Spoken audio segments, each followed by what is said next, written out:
नमस्कार मित्रांनो, स्वागत आहे तुमचं आताच्या ब्रेकिंग न्यूजमध्ये. मित्रांनो, नागपूर जिल्ह्यातील खापरखेडा या भागामध्ये निष्काळजीपणामुळे एक धक्कादायक प्रकार उघडकीस आला आहे. बोरकर लेआउट येथील अंगणवाडीमध्ये 4 वर्षीय चिमुकला रात्रभर कोंडला गेल्याची माहिती समोर आली.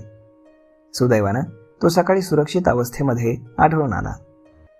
4 वर्षीय चिमुकला संध्याकाळच्या सुमारास खेळत खेळत अंगणवाडीच्या मागच्या बाजूच्या खोलीत गेला. खेळता खेळता त्याला तिथेच झोप लागली. दरम्यान अंगणवाडीतील कर्मचाऱ्यांनी नेहमीप्रमाणे शाळा बंद करताना सर्व खोल्यांची व्यवस्थित पाहणी न करताच कुलूप लावलं. त्यामुळे मुलगा आतच राहिला. संध्याकाळी मुलगा घरी न परतल्यानं कुटुंबियांनी शोधाशोध सुरू केली. परिसरामध्ये चौकशी, नातेवाईकांकडे संपर्क अशा सर्व शक्यता पडताळूनही त्याचा काहीच पत्ता लागला नाही. परिस्थिती गंभीर बनल्यानं कुटुंबियांनी पोलिसात धाव घेतली. तक्रारीनंतर पोलिसांनी नियमानुसार अपहरणाचा गुन्हा दाखल केला. प्रकरणाचं गांभीर्य ओळखून पोलिसांनी तातडीनं 7 पथकं तयार केली.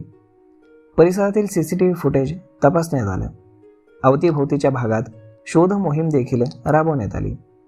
दरम्यान दुसऱ्या दिवशी सकाळी अंगणवाडी उघडण्यात आली तर आतमध्ये वेगळंच चित्र दिसलं. मुलगा अंगणवाडीमध्ये सुरक्षित अवस्थेमध्ये आढळून आला. रात्रभर तो खोलीतच अडकून होता. सुदैवानं त्याला कुठलीच शारीरिक इजा झाली नाही. या घटनेनंतर पोलिसांनी शाळा आणि अंगणवाडी प्रशासनाला स्पष्ट इशारा दिला. शाळा बंद करताना प्रत्येक खोलीचं काटेकोरपणे तपासणी करणं आवश्यक असून अशा प्रकारचा निष्काळजीपणा पुन्हा होऊ नये यासाठी खबरदारी घेण्याचं आवाहन करण्यात आलंय. तर मग मित्रांनो, अशा पद्धतीनं नजरचुकीनं अंगणवाडीमध्ये रात्रभर खेळता खेळता चिमुकला कोंडला गेला होता.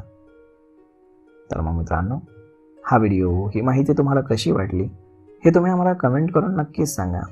आणि जर आवडली असेल तर आपल्या जवळच्या मित्रमंडळींसोबत देखील हा व्हिडिओ तुम्ही शेअर करायला विसरू नका. धन्यवाद.